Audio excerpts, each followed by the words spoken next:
Gillian Keegan. Thank you, Mr Deputy Speaker. The Armed Forces Flexible Working Bill comes as a result of successive reports and surveys carried out by the MOD.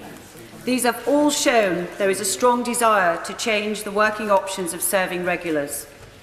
In the 2017 Armed Forces survey, 18% of personnel who took part said they would take up this option, with 36% suggesting they would consider it in the future.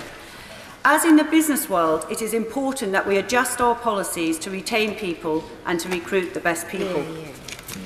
Last week, I met a constituent, Chief Petty Officer Donna Chapman, when she received an award for her achievement in leadership at the Fleet Air Awards.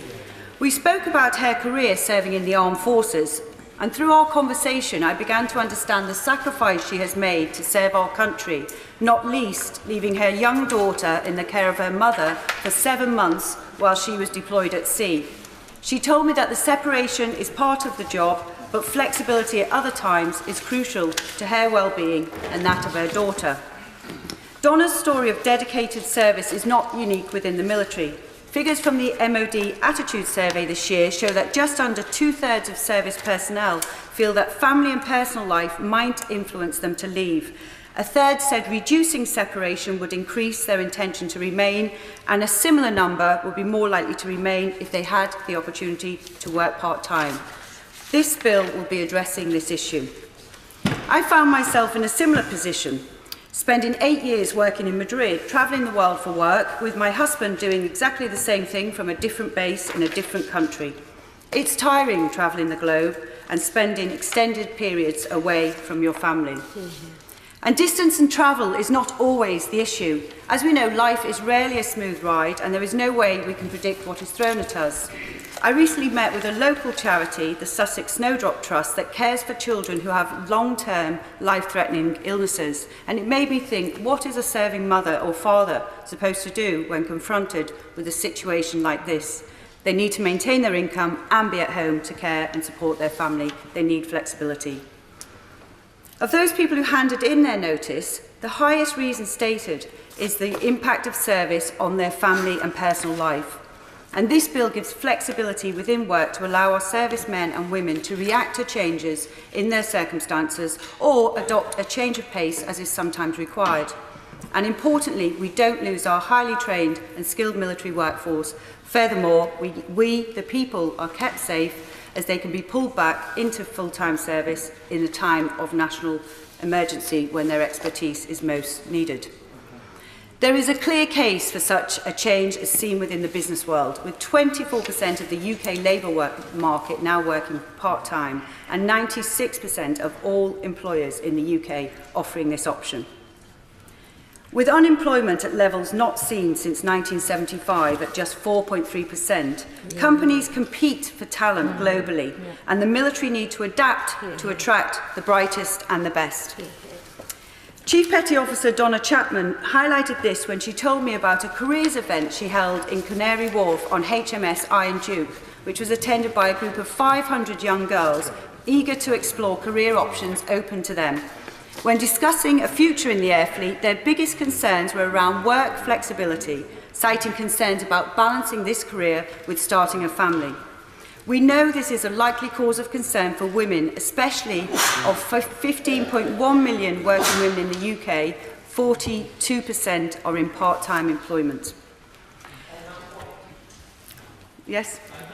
I thank my honourable friend for giving way, and she's making an excellent contribution. It has been mentioned that there is the hope that this bill will help recruit and crucially retain women in our armed forces.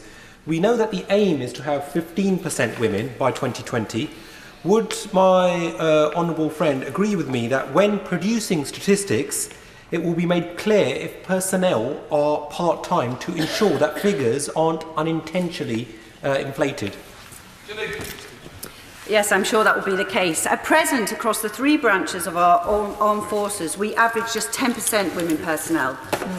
Policy changes such as the one we're discussing today are already implemented in other countries such as New Zealand, Denmark, the Netherlands, all citing increased retention and recruitment.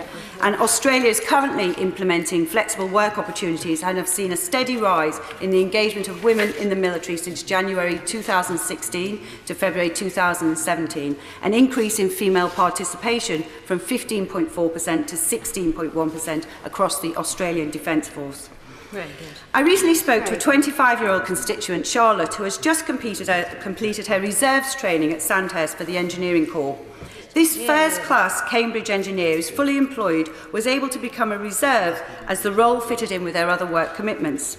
This model is used successfully by the reserves and should be offered in some form to the regulars. Allowing people to join the services on a part-time basis will likely lead to people with highly sought-after skills, like Charlotte, to be able to be a regular in future, bringing her skills and experience from the private sector to tackle the challenges of the modern military. This same ethos of pulling in talent can be extended, especially within other areas where we struggle to recruit enough specialists, such as cybersecurity, for example.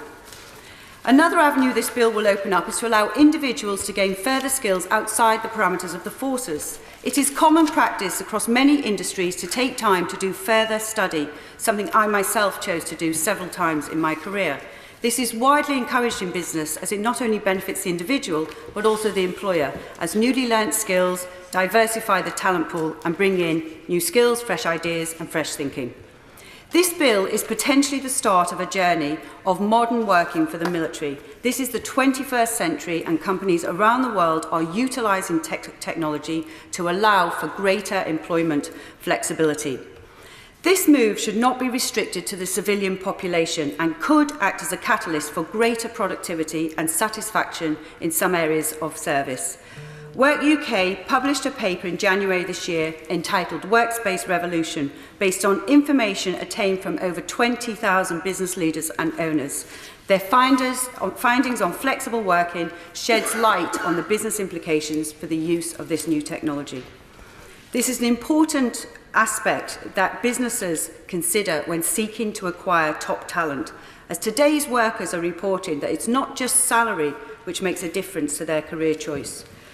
Add to this the fact that research shows improved concentration levels and productivity are benefits of flexible working, and the business case is made.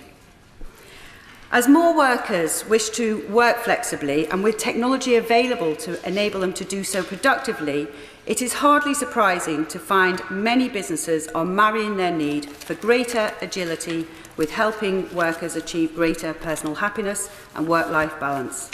This will become increasingly important as we extend our working lives into our late 60s and beyond. This bill is a fantastic opportunity for the armed forces to retain the highly skilled personnel who may otherwise leave, recruit the best and brightest that may well not want a full-time enlisting into the regulars, and encourage others, especially women, to feel that this is a career path with the flexibility built in to take account of their life plans. It can also provide opportunity to increase the skills of serving personnel and diversify the regulars with more sector staff. To conclude, Mr Deputy Speaker, I believe this bill goes some way in creating a more modern and future-looking military force. I want these 890 regulars who live in my constituency to feel that they have the flexibility and freedom in work, whether they are based in Thorney Island or nearby Portsmouth or Aldershot. This legislation will address the military's ability to recruit and retain the best of the best, something that we will agree is vital for national security. The nature of the threat we face from those who would seek to do us harm is changing. We live in a world today where technology, skills, talent and experience are just as important as the military equipment our armed forces need. In a world where we see state-sponsored cyber warfare as a normal occurrence, it is even more important that we attract and retain the brightest and the best in our armed forces. This bill helps Britain to enable those outcomes, as well as maximising the employment opportunities available to women in our armed forces, and I therefore look forward to supporting the government to deliver this change. Ruth.